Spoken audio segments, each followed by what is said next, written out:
The following review contains jokes about drugs and drug abuse. We here at Initial Video Productions and Reviewtopia would like to stress that we do not condone the use of illegal substances, and these references are only made for the sake of humor, in poor taste. So seriously guys, drugs are bad, okay?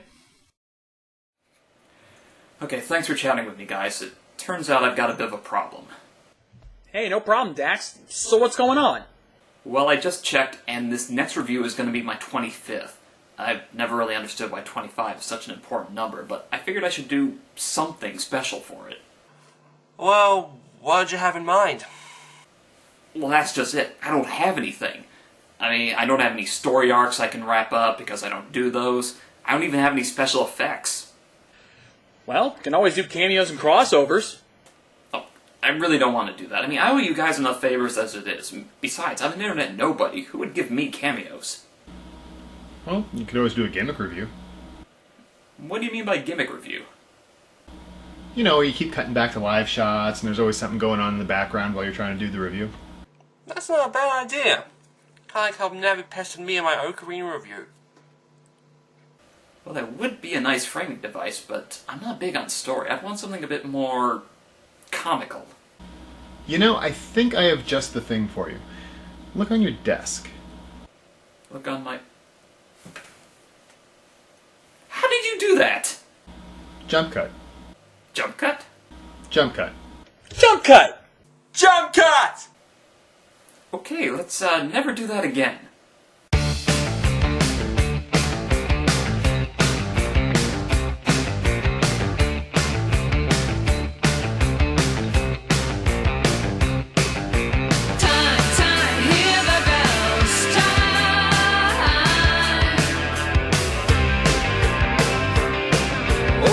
In the city. Time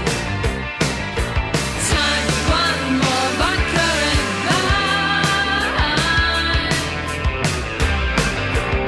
To help paralyze that tiny little tick-tick-tick.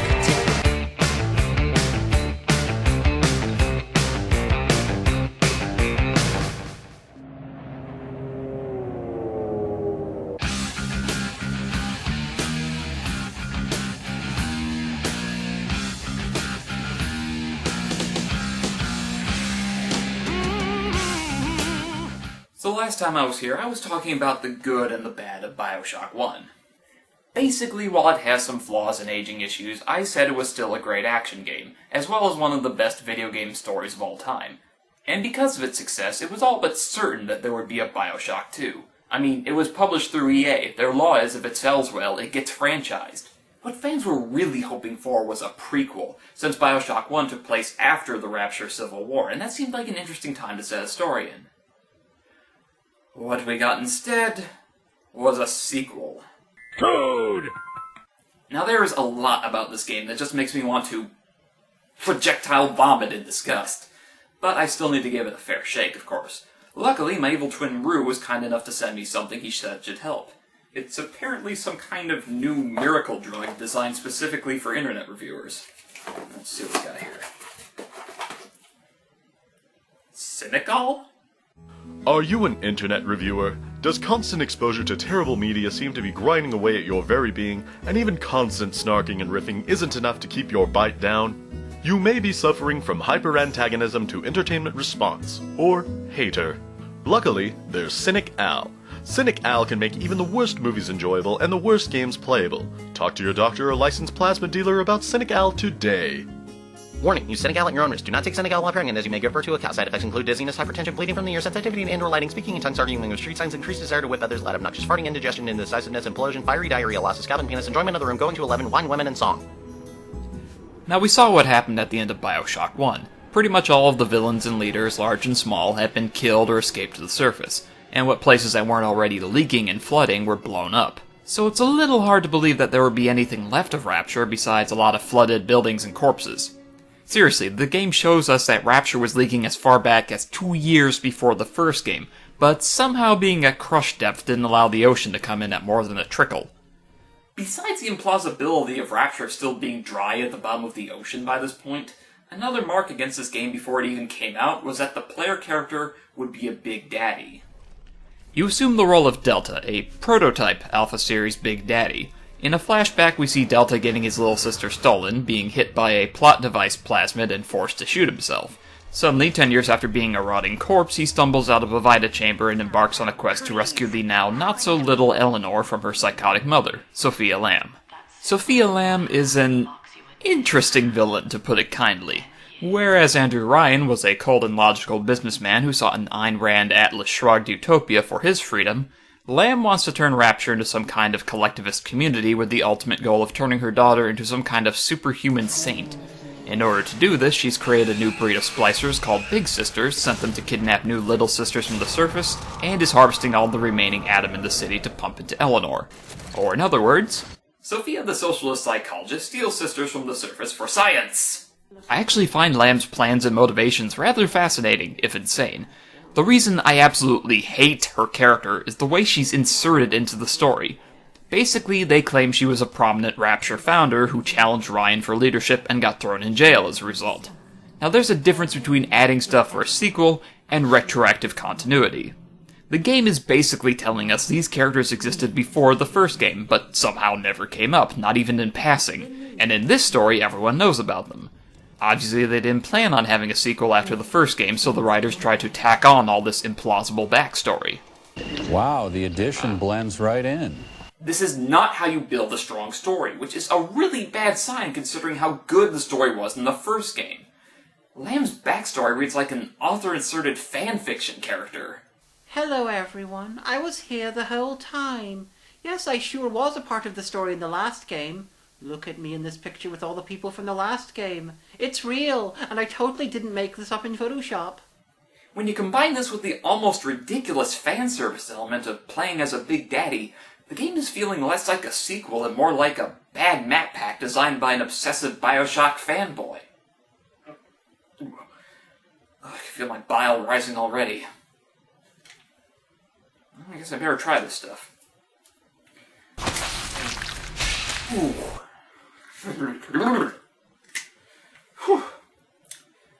Okay, maybe I should focus on what they changed for the sequel.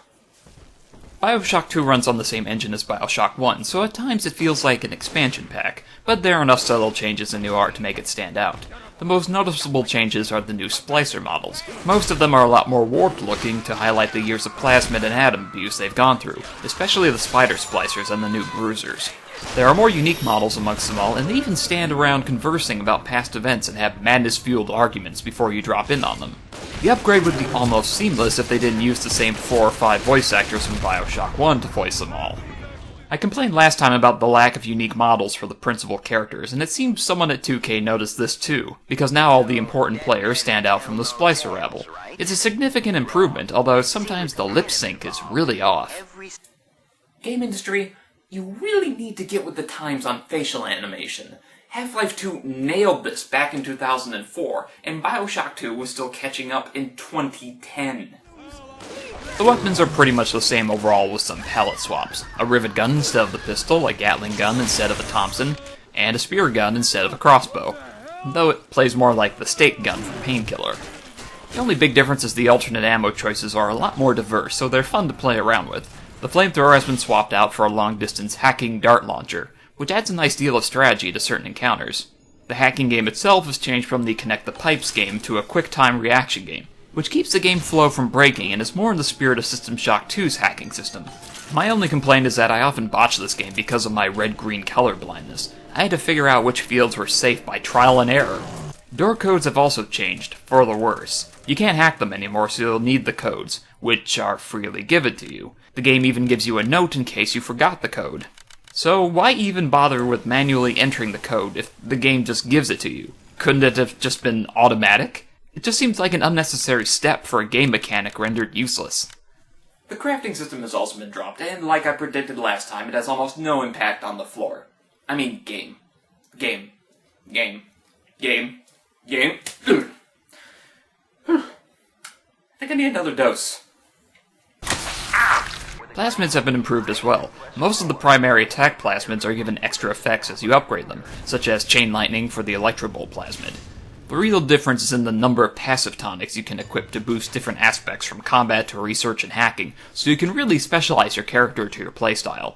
The other big change to the weapon system is the research camera, which has been upgraded from Polaroid technology to a movie camera, so now you don't have to stop fighting, snap a picture, and resume shooting. Just turn it on and wail on your target. The bonuses you get from researching are a bit more random though. Usually it's damage bonuses and tonics, but other times you get increases to your ammo and a bigger wallet. So you have to take pictures of crazy people in order to figure out how to put more money in your wallet. How does that make any...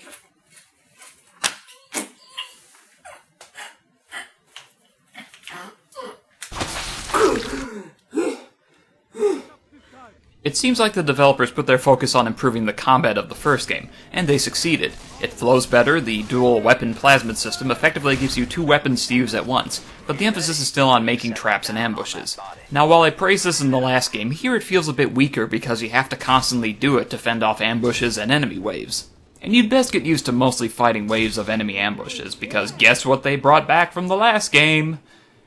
Yep, defending little sisters while they gather Adam.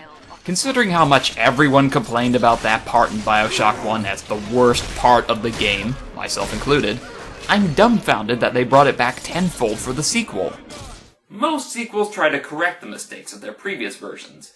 This kind of poor judgment on the developer's part would be like if Valve Software took all the complaints about the Zen level jumping puzzles in Half-Life 1 and made Half-Life 2 with more of them. Okay, you're a big daddy, so the little sisters trust you, so it makes sense that you could use them to gather Adam for you. And yes, they don't last as long as the escort mission from Bioshock 1. But it's still irritating how much the game makes you repeat the process of kill Big Daddy, take sister, find 2 bodies to harvest, then return to vent. And at the risk of coming off as a total hack, too late, I know. I gotta agree with the Outsie's complaints about the big sister attacking you after you rescue a little sister. It doesn't make a lot of sense. It's not like you're really rescuing them until the ending. They're not dead and they're still in the city, so why so serious? It would have made more sense for her to attack after I stole the little sister from the Big Daddy in the first place, or if I killed her. Of course, the little sisters are once again tied to the game's flimsy morality system. Kill the sisters and you're evil, rescue them and you're good. But another factor this time is how you deal with certain characters in the game.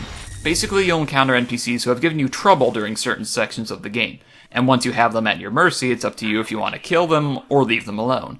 The game counts these separately from the little sister choices, so you end up with 4 alternate endings instead of just 2. Really good, mostly evil, and really evil. Playing as a Big Daddy doesn't really feel all that different from playing a normal person in the last game. Though the development team did give extra attention to the sound design for Delta. Just stand under a water leak and you'll see what I mean, it's very immersive. The only major difference to gameplay is that one hand is always using a plasmid, so you don't have to put your gun away to use them. Although it does beg the question of why you would walk around with your arms up like this. I mean, wouldn't this get super tiring after a while? The big change is that since you're encased in a giant diving suit, which somehow doesn't slow you down like other Big Daddies, you can walk around outside the city in the ocean. I will admit that the first time this happens in-game is pretty awesome. Oh crap, what you doing to that window? Oh no. No, no, no, no, no, no, no, no, no, no, no, no!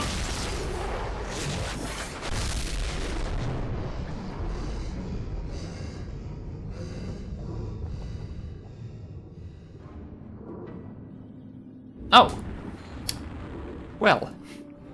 Unfortunately, this mechanic doesn't go anywhere. You trudge around underwater, find a door, and go back inside. There's no underwater combat, no hazards, no real sense of exploration, and just feels like a pointless gimmick. In fact, the whole Big Daddy diver suit thing just raises more questions when you realize they added more food and drink items to the game. How does that stuff get inside the suit? Is there like a hatch or something? How can he smoke cigarettes inside a closed breathing apparatus? Why is Delta the only Big Daddy model with the ability to use plasmids and move at normal speed? Why does this game require the awful Windows Live system when you can get it through Steam? How is Eleanor able to communicate psychically with Delta and leave him presents when everyone else has to use the radio? Why does the game assume you've never played Bioshock 1 and then throw in spoilers that ruin the first game? If the city has leaks as far back as 10 years ago, why hasn't the whole damn city flooded by now? Why haven't these corpses started to rot after lying around for at least 8 years? Why is my camera turning into a salmon? Who are you? What are you doing in my house, salmon man? Hi, Floor. Make me a sandwich. Late Reviews will be right back.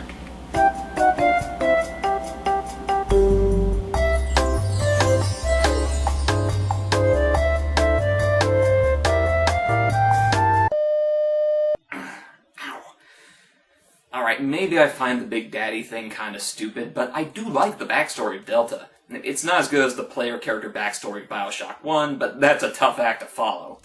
Overall, Bioshock 2 was a shorter experience compared to the first game, but there are still plenty of interesting new locations to explore in this older section of Rapture. The amusement park/propaganda museum is a great look into what Andrew Ryan wanted the city to be, and it's great that they got the original voice actor to reprise his role. Seeing the slums of Rapture and Popper's Drop is a great contrast to the rest of the glitzy city. Also, finally going inside Fontaine's old company is a nice callback to the first game, and the setup for this part is a lot of fun. Gil Alexander, a former atom scientist and member of Lamb's cult, was used as a prototype for what Sophia plans to do to Eleanor, and he's gone insane as a result, adopting the moniker Alexander the Great and firing anyone who ticks him off. But before he lost it, he left instructions to help you get to Sophia and to kill him, making for another interesting moral choice moment. Is it really fair to kill a man's present self because his past self wants it? The trippiest moment in the game, hands down, is when you take control of a little sister to free Eleanor from her prison. Seeing the world through their eyes is bizarre and fascinating at the same time.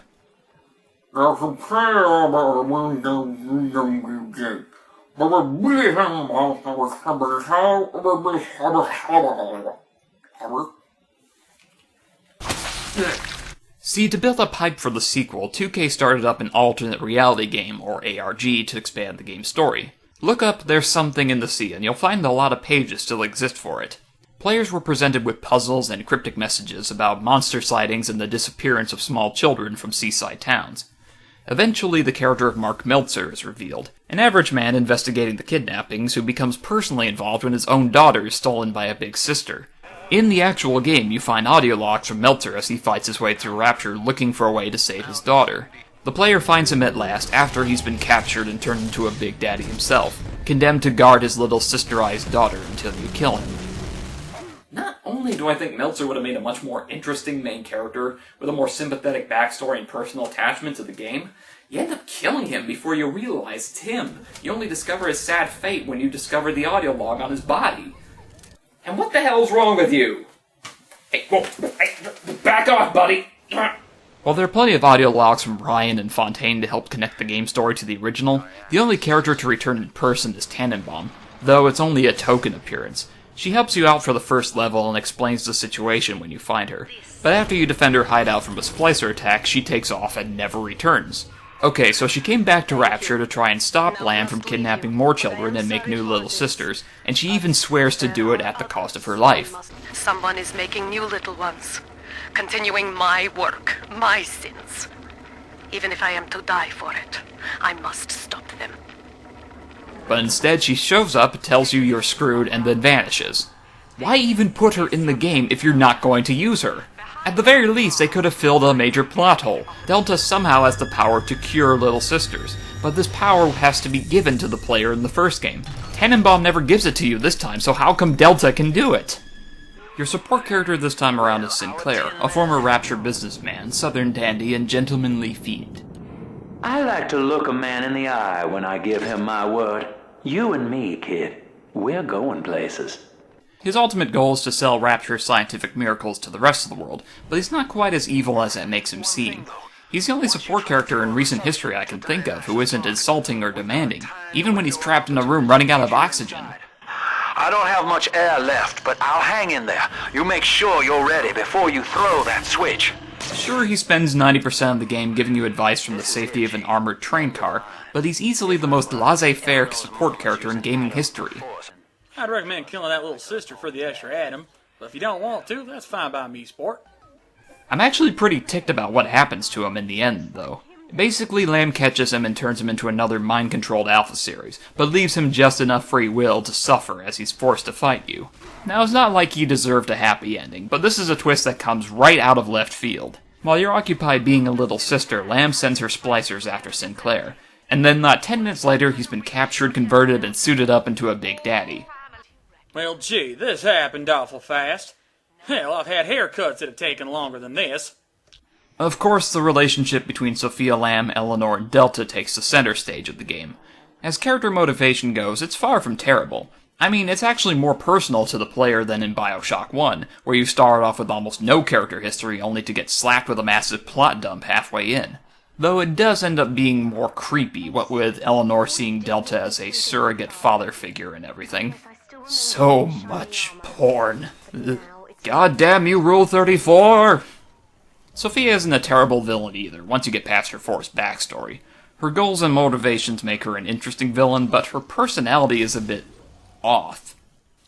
I want my child to be perfect and to save the world, so I'm going to spend her entire childhood brainwashing her, kill an entire city and pump liquid genius juice into her brain. I'm the best mother in the world. Now excuse me while I smother her with a pillow!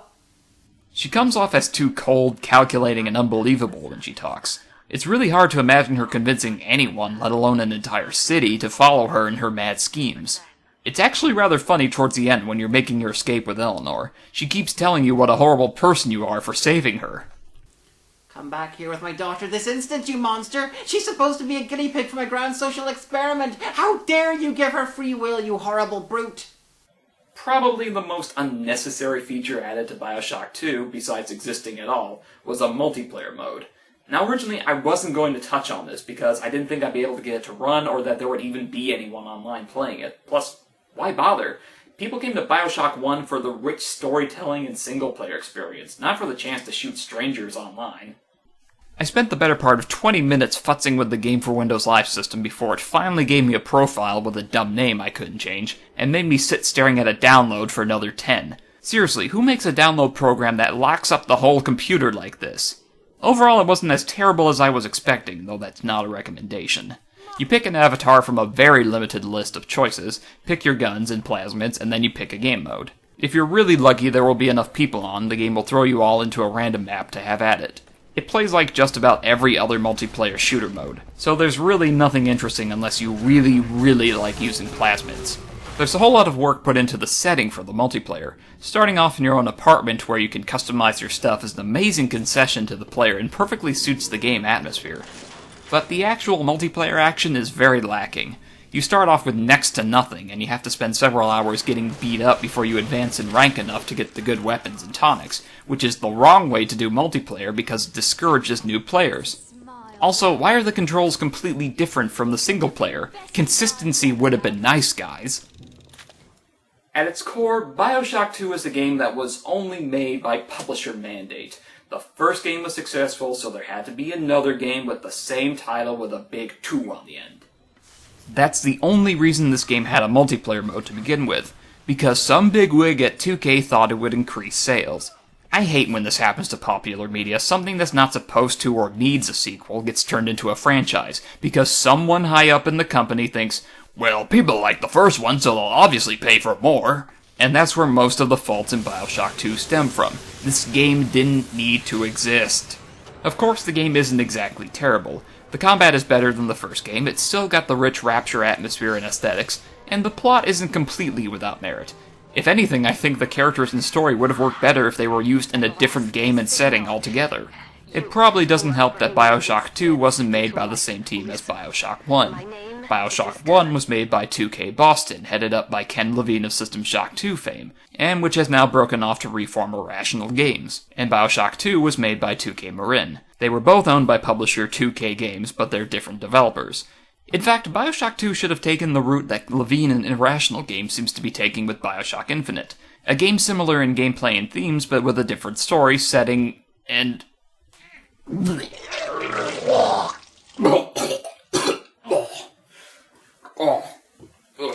Sorry guys, I need to call it quits for this review now. Let this be a lesson not to try and solve your problems with drugs. I need to ask Gru why he even sent me this crap. Later. I think I need to lie down now. Ugh. Holy diver, you've been down too long in the midnight sea. Oh, what's becoming of me? Ride the tiger, you can see his stripes, but you know he's clean. Oh, don't you see what I mean? Gotta get away, holy diver.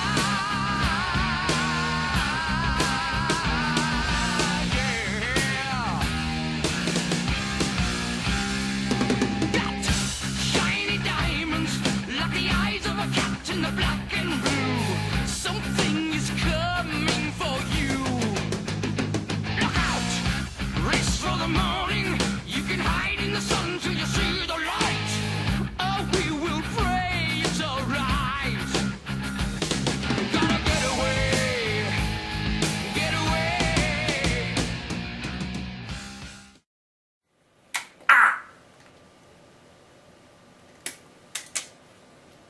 That one went into my wrist. Ow. Who knew plastic could be so painful?